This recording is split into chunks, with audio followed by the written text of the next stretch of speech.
Yes, sir. What's up, everybody? Welcome to another episode of The 116 Life right here on Sirius XM Channel 140 here on Holy Culture Radio. We have a great show carved out for YOU, man. We're so happy you guys are here. I'm not doing this thing alone. You already know I got the greatest ever to do it. I got Ace Harris with me. What's going on, Ace? What's up, Meah? How you feeling? I'm feeling good, man. Listen, we have a great, I feel like we talked so much off air. Yeah. And we had to go ahead and get it kicked off because we have an amazing sure. guest this week, man. He is multifaceted, creative in so many different ways, and we're going to dive all into it right here. We have Robby Simon here on the show, man. What's going on, man? How are you feeling? Yeah. I'm doing good. Yeah, today's a beautiful day here in Atlanta. Let's get into it. Looking fresh, man. Like, Listen. you know, I know for Thank those you. that are listening, they can't see. My Yeah. man, to the details. I mean, from the tats on the arm to the tube socks. You know, He gotta put it on. He put it on. You gotta put it You gotta put it on. Where's my camera? Where am I? Right there. Right here, right here, right here. Yeah, you know. Vintage T-Bob. I see You can't come out the house in Atlanta like this. No, bro. man. They will roast you. Listen, they'll. I see it. I just say I respect, you know, the details. Thank you, which thank kind of goes into who he is. No, right? for sure. So let's go ahead and dive in. So talk a little bit about, give yourself an intro, you know, who you are, where Yeah. you're from, and all that you do. Yo, my name's Robby. I'm from right here in Atlanta, Georgia. Born and raised. I was born in Savannah, and then when I was like 0, like we moved to Smyrna, and then that was back when it was wildin', man. Like I grew up coming here, like living in Atlanta, and you know, whether it was, I remember going to the Olympics when I was a kid, you know, so picking up my sisters from Freaknik, like, literally, like, He Atlanta for real. Oh, yeah. He said freak and- nigga, boy. Only Yes. certain type of people know about that. Exactly. You know, so if you got a Freaknik shirt, I know you pay probably like $200 for it, you're not real. You know, I know I'm just playing with you. But so I just grew up, like I said, like here, really, you know, modest home, like grew up pretty much in poverty, you know what I mean? Single mom. I've never met my dad, you know what I mean? That's a part of it, you know? And so yeah, that's kind of my background a little bit. I didn't really grow up around design or necessarily art, except for my grandmother, who, you know, rest in peace, Mildred. You know, Mildred. What a grandmother's name. Yeah, man. Everybody Sweet called her woman. Millie. Oh. And man, she just passed away at 97. Whoa. Man. 97. Shout out, She shout passed away out. over Thanksgiving. Ooh, sorry to hear that, man. And so, yeah, man. So it's like, yo, this whole episode goes to you, Millie. You know, shout out. You know, I named my daughter Millie, you know, after my grandmother. But she was creative. So she was a seamstress, because back in the day, she would tell me, she was like, yo, like growing up in New York, my grandma and her 11 brothers and sisters moved here from Barbados during like basically the Great Depression. And so basically in New York at the time, you couldn't be a black woman and have a job that wasn't either a seamstress or a wet nurse. And if you know what a wet nurse is, my grandma was like, I'm not doing that.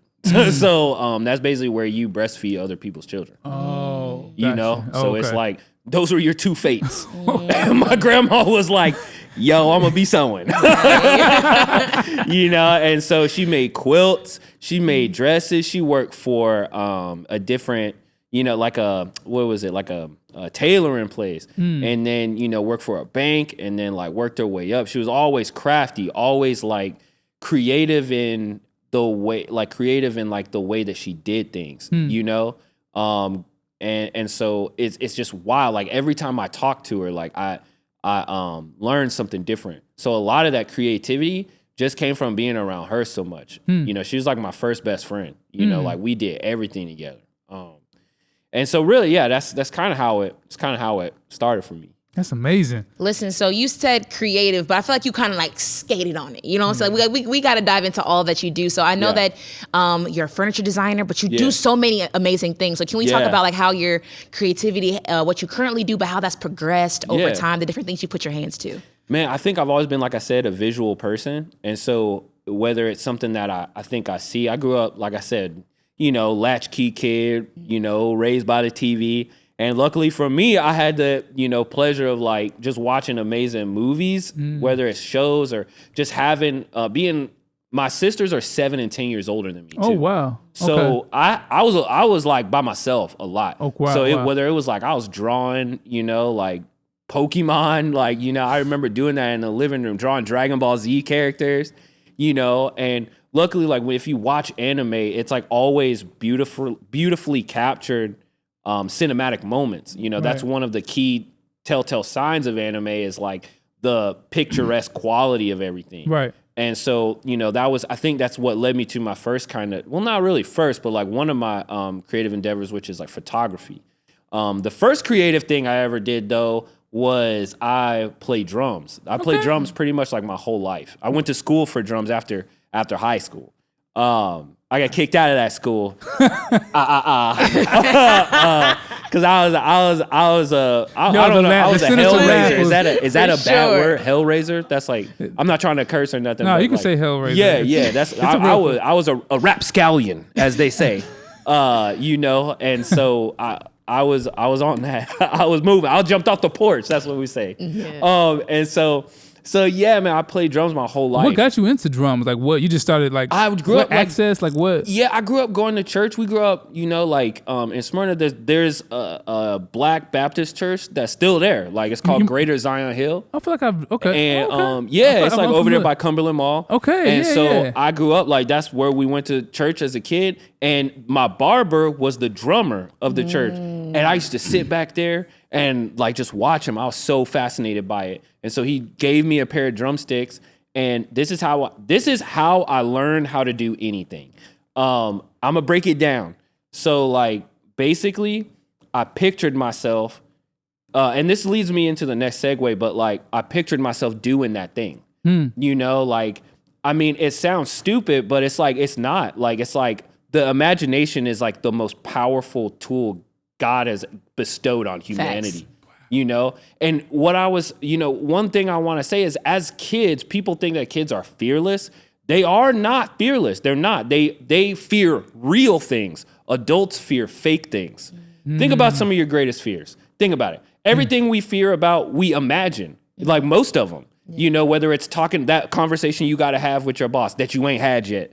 That's an imagined experience. A lot of times the grace that you're looking for on the other side of that conversation comes from actually engaging in it and doing it, And so it's like, but kids are like, I'm afraid of heights. Yeah. Like this is high, or this thing is really actually going to hurt me. I'm about to get a shot, or I'm about to do this thing. We think that things that kids are afraid of are actually like childish, and the things we're afraid of are actually adult things. When really, if you told a kid like, yeah, I'm afraid to talk to my boss, they look at you like you were crazy. Why would you do that? Right. Like, why would you be afraid to like talk to the the teacher? Like, I'm afraid to do that, And like, but yeah, I think also they're probably afraid to get in trouble and like different things like that. But the point is like a lot of our learned experiences around fear, around things are part of our imagination, and it's just so powerful. We don't understand it, and so. I would picture myself doing this thing. I would picture myself like, and my home life was rough, and I really through therapy, I really discovered that it was a form of escape, because like my home life was crazy, abuse, like all of these different things that were going on at our house, like and then growing up, like sometimes in impoverished neighborhoods, is dangerous sometimes. And so it was like that was just an escape to me because I was always different. I never really assimilated to anything, and the things that I was into, not a lot of people were into. So whether it was like, especially being black, being into skateboarding, being into punk rock, as someone who's from like Metro Atlanta, I grew up in Gwinnett County. Yeah, but I'm hearing you talk and you're just spewing some gems. You're killing it. Thank you. But like. When you say Smyrna, when you say impoverished, I'm trying to reconcile. I'm like, hold on, what sector of Smyrna were you at? Back in the day, bro. Back in the day in the 90s, Smyrna was crazy. Like Smyrna, it was like everywhere. Sure. Everywhere. Atlanta really didn't just start popping until the last like 15, 20 years. I'm 32 now.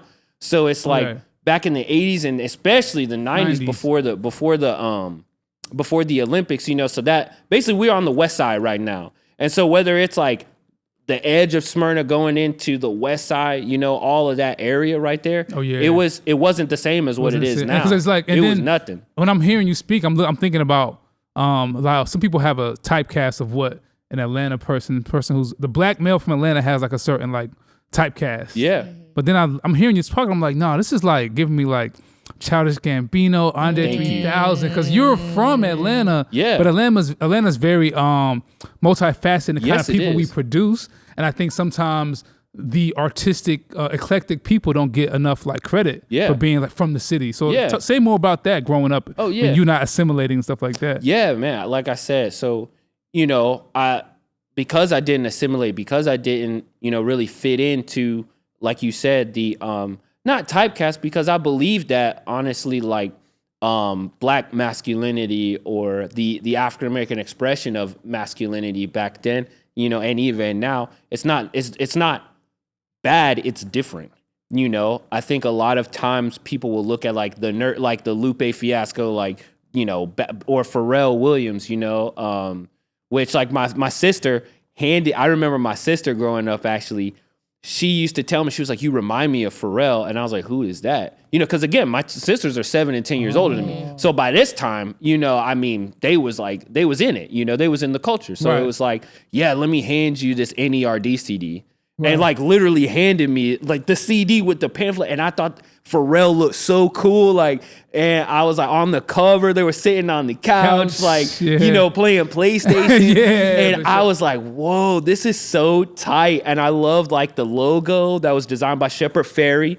And so it was like, yo, like that's so crazy. Like, this is so cool. And these people are like me, you know, he likes skateboarding, and Pharrell for real loves skateboarding, like knows about it too. And so it was like, oh, this isn't like a poser. You know what I mean? This isn't a guy that's just like associated with it. He's like in it, you know? And so it's like, oh, that's really cool. It's not on you, it's in you type. Yeah, like for real. And so back then though, you know, that expression of blackness wasn't cool, like at all. That's real. You know?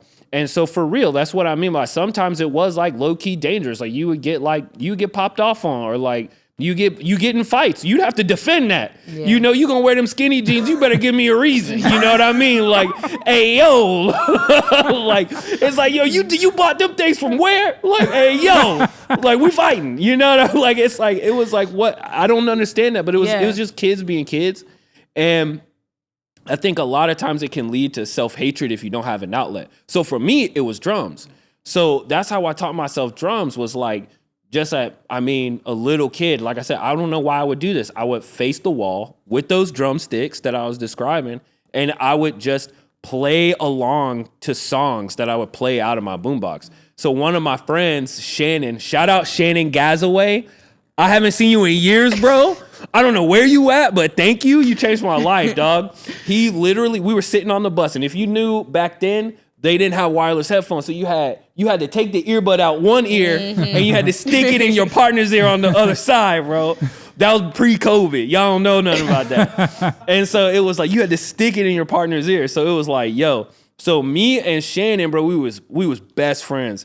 And he was listening to Green Day's Dookie. That's literally the name of the album. Classic. If you don't know, I know about that. You know. Classic. But for all the viewers that don't know, Dookie is an album by a pop punk band called Green Day. And but I remember hearing that, and I was like, I want to hear more of this.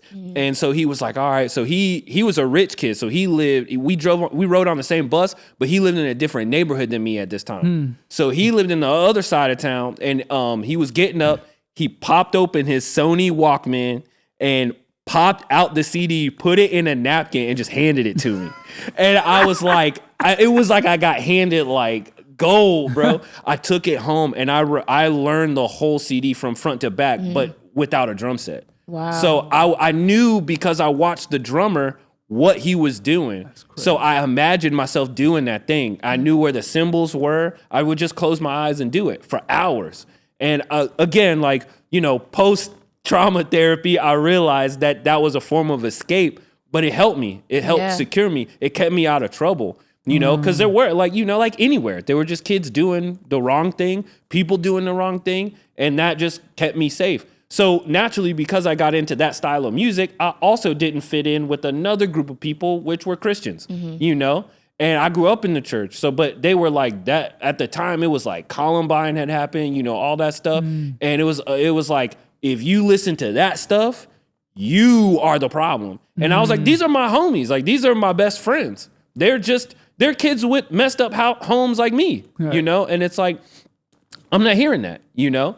And so that, like I said, that led me into like rebelliousness. So I went further, you know what I mean? Like I went further down the rabbit hole, got into punk and hardcore. So like, and the thing was, people didn't realize that black people were a part of these forms of music since the inception of them. They coexisted with these people. So whether it was Bad Brains, who literally is the first hardcore band ever, or Death, who's the first punk band ever, or Pure Hell, another, like, that's literally like, I think even before Death. But all these people. These names, boy. Yeah, like, it's amazing. You know, but they were all black. All these bands were all black, you know, and it was like, that was crazy, you know? So it's like these forms of music that they were saying we didn't have any business being in. I was like, you guys got crazy. Like, you know, like it was like Bad Brains is like, they're legends, you know what I mean? And it's like, that's awesome.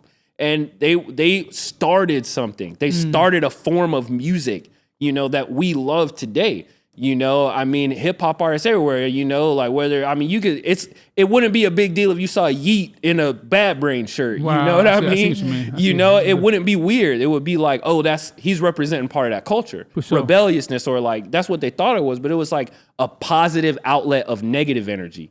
That's what hardcore and punk is about, is a positive outlet of negative energy, you know, because it talks about the problems of society. You know, it talks about some of these things in an aggressive way. You know, I mean, and that's what's cool about it. So that's kind of what led me down the path of just kind of being different. Listen, one thing I love about you, Robby, is that you take ownership of not just of the things that you love and the things that the culture you're a part of has, but who you are. You know what I'm saying? And if you just now tuned in, you tuned that in at a great time, because I feel like at the next segment, we're going to dive even deeper into like your upbringing, even being in Atlanta, where you got into your creativity and all of that. Listen, y'all, you do not want to go anywhere. It's the 116 Life right here on Holy Culture Radio, Sirius XM Channel 140. We'll be right back.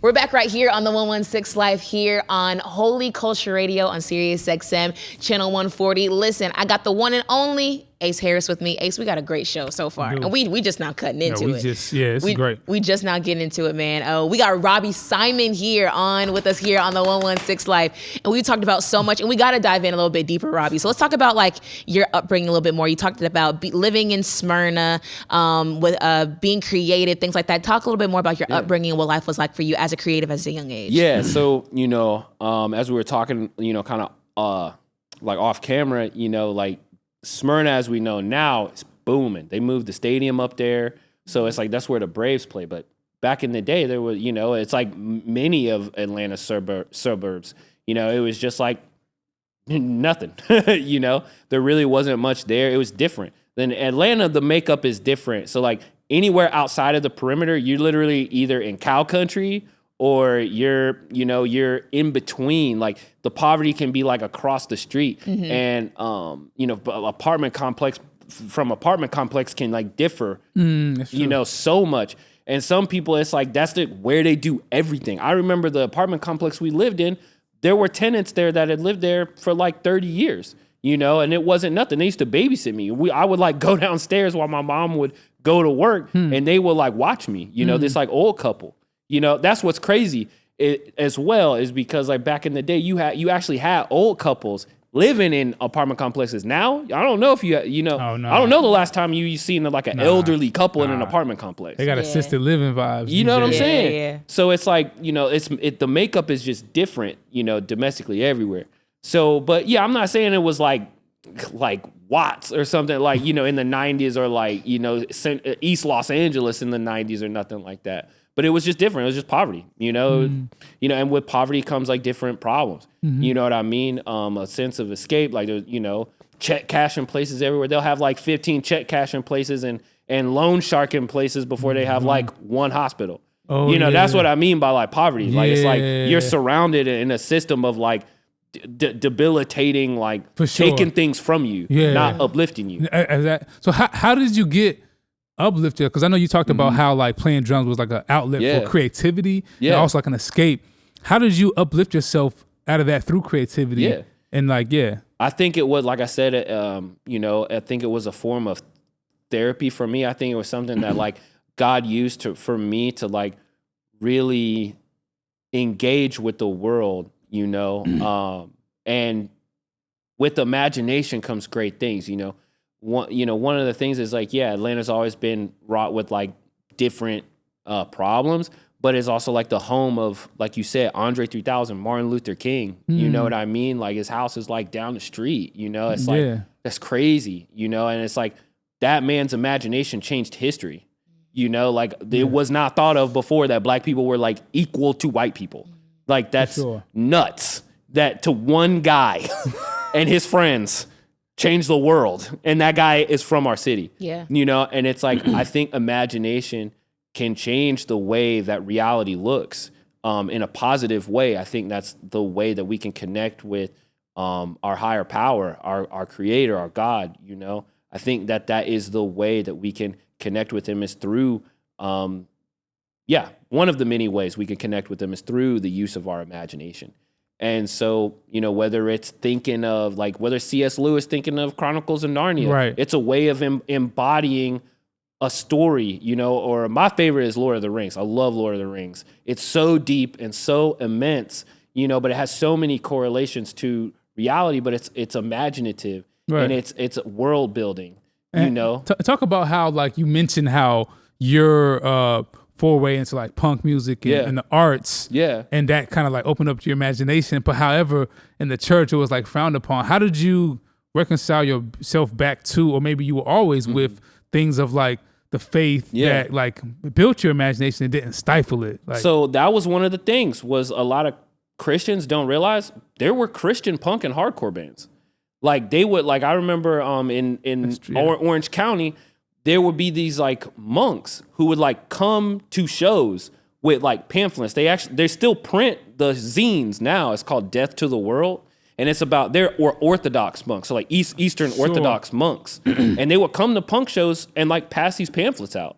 Spirituality has always been a part of punk and hardcore, whether it's the Hare Krishnas, like that's I think another Middle Eastern like traditional religion, or whatever. But spirituality is always a part of it, because again, it's like you engage in something. It's one of the only things where like the people performing the music and the people receiving the music are in on the same thing. They're at the same level, and there really is a spirit of like talking about issues, talking about problems, or just using your imagination to tell a story and it connecting with the audience or your demographic, and being able to just be like, imagine someone being able to stage dive at a Beyonce concert. That'll never happen.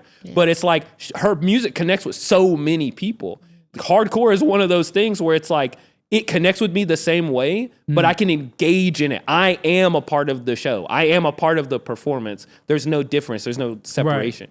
And so, but yeah, like those ideals were always in the spirit of like hardcore, whether it's like bands like Advent, my favorite band. My son's middle name is Advent because that band changed my life.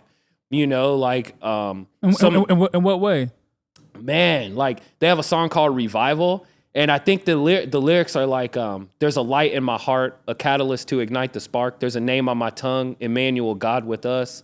And there's atheists screaming this. There's Christians screaming. So if it's good, it's good. Are you saying like a punk Christian band? Yeah, called Advent, my favorite band. That kind of like changed your life and how you bro. view And it's so dope, bro. Yeah, it's like it made me realize like, oh, like I don't have to be like them in there because like them in there, they're, no offense, they were haters. You know what I mean? Like it was like, I don't have to be like them in there. I can express myself. I'm sorry, I'm thrown right now because all I see is like a young, fly, rebellious, like skater black kid, like bucking back at the deacons and the aunties, them in the black church. That's like y'all haters back there on the back pew. Yeah.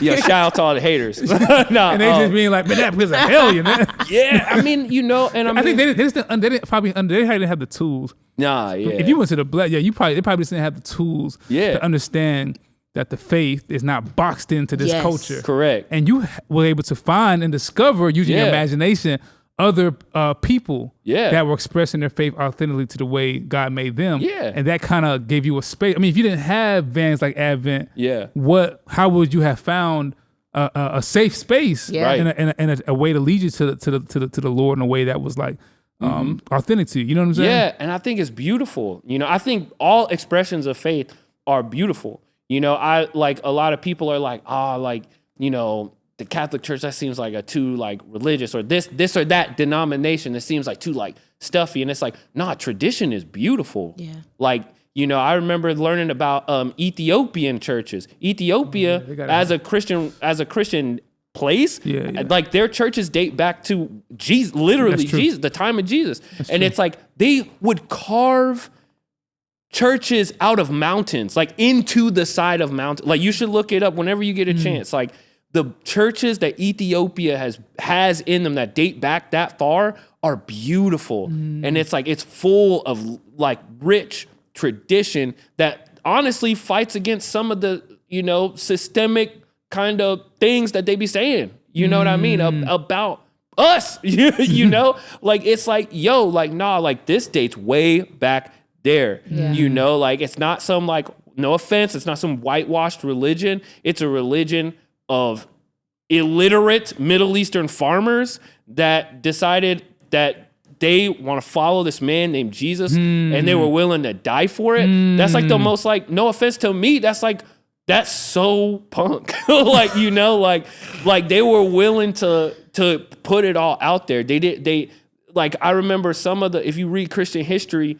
they were trying to kill the Christians back then. And not try. They was killing. You know what I mean? They was the ops for real. It was the ops, bro. It was real ops. I remember like there's a letter from a governor in like Rome, and he was like, "Are you sure you want us to kill them? They're really not doing anything. Like they're really just being nice, but they just don't want to worship our gods." But the problem was because they weren't doing it, they was like causing some problems. Like, yo, we don't have to also, and they were like, we're not gonna have that, so we're gonna suppress you by like crucifying you or doing get whatever. Get down and lay down type vibe, and low key, the term Christian really was an insult. It was. It wasn't because like today we say that in a way. I've heard it preached that like they called us Christians as an insult because they just didn't like Jesus. No, they called them Christians because they killed them and they didn't come back. That was the sentiment. The sentiment was, we're gonna kill you and you're not also gonna come back. We're gonna kill you the same way. And you're also not going to come back. That was the insult. You are a little Christ. You're nothing, And it was like, nah, like, I was like, dang, the fact that these people was standing on business and like, and was like, I have no choice but to believe this because it changed me, like, it's like, that's authentic to me, and that's what Christianity, when I understood kind of more or less what it was, right. I was like, there is real truth to this. When I started reading Martin Luther King, like actually reading his work, I was like, man, this is beautiful, and this is life changing. Like whatever this is, I'm with it. Yeah, that's amazing. And that led you to kind of like find a safe space, which is so dope and refreshing, and like. I mean, I be hearing your name all around the Reach Records building, bro. Like all this. I mean, it was my first time meeting you, so this is actually a fresh episode. This is like real life. You're just amazing creative. But when I hear the things you've been said about you, now I'm seeing you in the flesh. I'm like, it's all makes sense now. Yeah. I don't know. You have this punk. Yeah, you have like an inner child energy. Yeah. Which is like refreshing. Yeah, it is. Because sometimes things that have been tradition, maybe this is not a knock on the church, but a general rebuke. Yeah. Sometimes tradition dates us where we're just so confined and we start to, think like adults and forsake our inner child. Yeah. And when I'm not seeing a 32-year-old man. I'm seeing like an 8-year-old kid. That's and talk a little bit about how that childlike energy is influencing how you create. Man, again, like just going back to imagination, all of us have that within us. A good movie for this is Hook. I love Hook. Bro. Love Hook, yeah. If you watch Hook, that's the lesson. The lesson is like not to not become an adult, but don't let your childlikeness die. That's good. You know, remember when they went back, they didn't when he went back to Neverland, they didn't recognize him. They was like, oh, and then the little black kid who touched his face and was like, oh, there you are. Once he got back into it, having kids revealed that to me. Cause I was like, bro, like I was playing with my son. I was like, I don't want to do this. I don't want to be down here like playing with little army men. It took me a while to get back into that muscle. And I started crying because we watched Hook. And I was like, that's me. I'm Peter. I'm Peter as a businessman looking at his son like, why don't you grow up? Like when I'm like, dang, no, I'm the one that grew up and I'm the one that's like failing, you know, not failing in a bad way, but I'm like, yo, I missed it. Like this ain't it. Like this is not it. You know, it's like you can have responsibility. No one's saying be irresponsible and stupid, but like, but for real, like you don't have to let your inner child die. And that is how we embrace not just creativity, but art. Like art can't be creativity is problem solving. You know what I mean? Like a person that can be equally as creative operating a Google Sheets document as a person who is figuring out what paint to buy for their painting. Like it's just problem solving. Being creative is problem solving. Making art is an expression of who we are. We all make different art creatively, right? We problem solve for these things creatively to make the art that we want to make. You know, but art in itself is a childlike process that brings us back to, again, the faith of children, like what we were talking about at the top of the show, which was like, you know, the fears that we have as adults are honestly not all, but like a lot of the fears that we have, we use our imagination in the wrong way. You know, like, I mean, like I said, I use my imagination to like get anxiety or imagine, you know, coming home and this gonna be a mess and and it's like, I'm not even there yet, you know? Like I got bills that are coming. Like if you are thinking about the future that has not happened yet, you are using your imagination.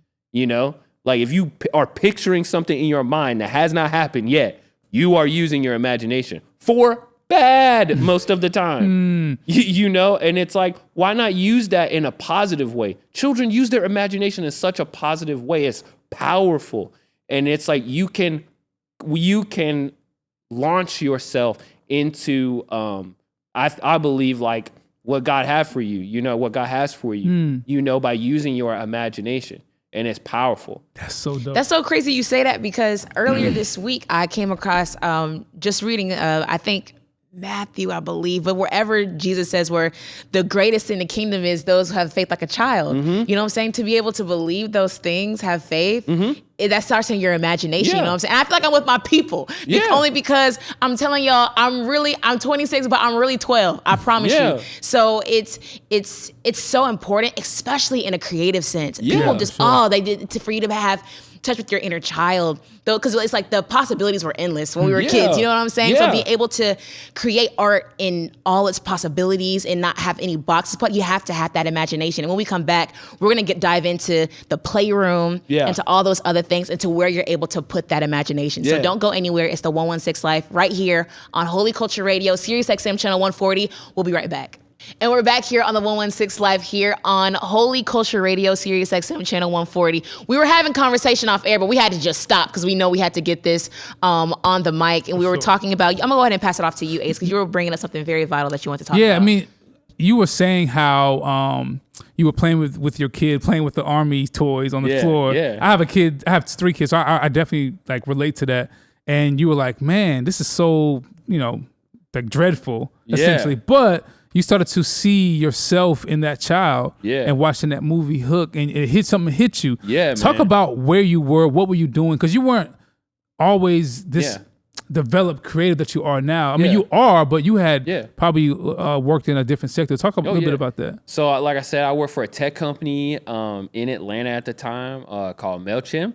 And, you know, it's an amazing place. I mean, it changed my life. You know, I had never met, you know, like some of the things, again, you hear about growing up. Like, I never met like a trans person until I worked at MailChimp and I learned they're like some of my best friends, you know, and it's like, I love these people, you know, and it changed my life, you know, and these experiences, you know, kind of getting around these lost boys kind of feeling, you know, I've always, like I said, I've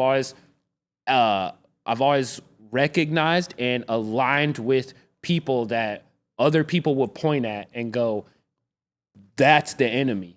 And it's like, that's just kind of crazy that we are a part of a faith. We're like it's like, or in America, in the West, that's my kind of one rebuke is like, it's like, that's kind of crazy that we're like the only church in history that has the freedoms that we have, but also like the very people you're saying we're trying to save are the enemy.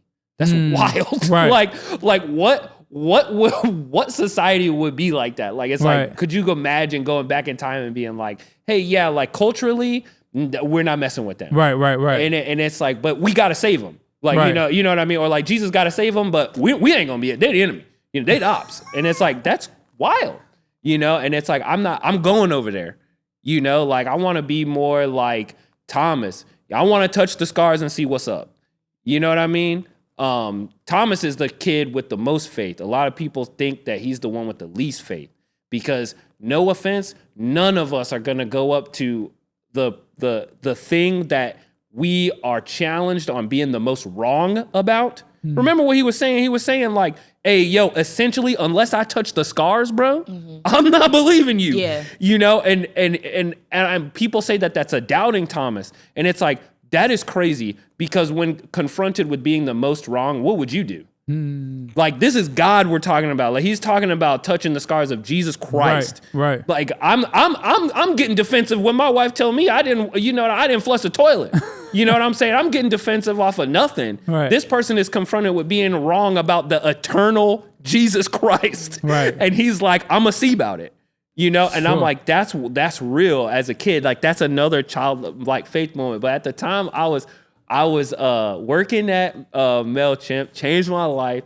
And man, I mean, these people started revealing things to me. I had kind of like eyes to see about just the way that businesses should run. They were compassionate about their employees. You know, the things that they would do for us. That was my department. Was I would like, you know, if it was something like building a set like this in MailChimp, that was our department. That's what we would do. I didn't know how to do none of that. What I was doing before that was I was making $10 an hour printing MailChimp's t-shirts at our t-shirt printing factory. So I was getting sweaty, I was getting dirty, and I low-key, like, I was like, what is this MailChimp thing? You know, like, it's like, you know, their emblem is like a little chimpanzee. And I was just like, I don't understand it. Like, okay, whatever. So I would meet the design team, and I was like, oh, this is like a real business. It's like, you know, okay, I'm gonna need to see about this.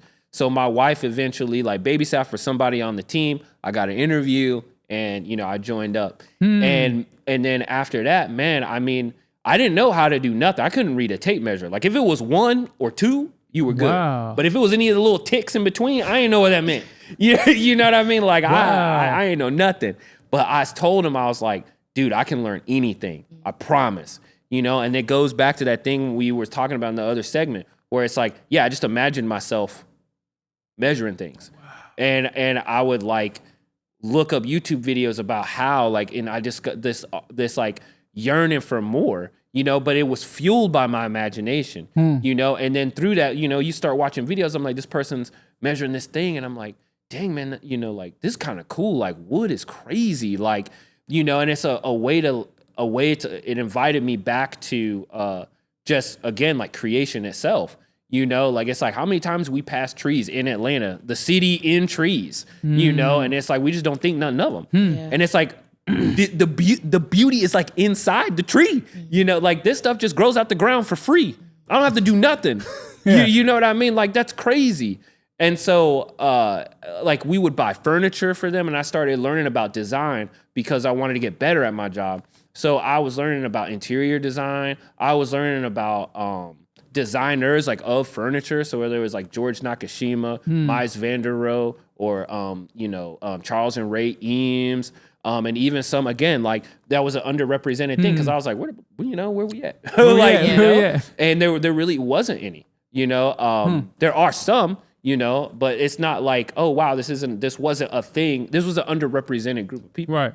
And so I wanted to learn from and find a black furniture maker. Wow. And what's crazy is like, God be working crazy, bro. Because not only did I find a black furniture maker, I found a black furniture maker that specialized in learning about the history of the furniture of enslaved people. Wow. You know, and it was like, he taught me so much. He teaches me so much to this day about like families that were enslaved that made all of the plantations furniture, you know, and it's like, they just still got it, you know, and it's like, again, not saying that, I mean, whatever, but, you know, like, again, like, you know, these people, this underrepresented group of people are like making amazing things. You know, I remember one family named the Poynor family, who he's doing research on right now. He basically, him and his son would paint the furniture, and it was beautiful. But he would come up with these ways of joining wood together, bending wood while it was wet. He invented a thing called a type of lathe, which is like a thing that turns wood like this, so you can make it round. And so dope. So he made one that was powered by horse, and so that he would spin it faster so that he could make spindles in a certain way. And it was dope. Like, these people were crazy, and it's like that whole history is just like not talked about. So you were like on the job, and then you just discovered furniture, and then that led you to like, did you think you'd be designing furniture? No, like what? I didn't know anything about design. I just knew like, this is beautiful, you know. And I started, again, because I was raised by the TV. It all started making sense. Like, it was like, I've seen this on TV. Like, I've seen this piece of furniture in like a Pharrell video. I've seen this I've seen it. So the cultural touch points, the moment, what I didn't realize I was doing was like really what businesses do. I was finding an audience, and in my brain, like, I was like, oh, like, we do this. Like, you know, this has been a part of our culture, you know, and this has been a part of who we are. And I was learning about it from a business that makes businesses. So all I had to do was show up for the events, and I learned how to build one, you know? So it was like, I got the on-the-job training for both things at once, you know? That's great. And so in the pandemic, we weren't able to go into the office. Right. So, because our job is the office, it's not at the office. Right. And so it was like, I was going nuts. You know, I've worked there for like 7 years. So it was like, dude, I was like, I can't be sitting in the house. And so I hit up, you know, my woodworking mentor, and I was like, yo, I think I got time now. Can you start teaching me? You know, and then I got introduced to what's called a makerspace. And a makerspace is like, basically, they have like all the tools there, you know, or certain tools that can cater to what you want to do. Wow. The one that I go to, it's called Mass Collective. It's also here on the West Side. It's a beautiful community full of people that have taught me so many things. I remember I needed to like some information on how to make an LLC, and like the owner was like, yo, I got you, like blah, blah, blah. And, you know, so it's like everything, you know, so it's like whether I learned, you know, okay, well, backtracking, I designed a dining table, me and my woodworking mentor.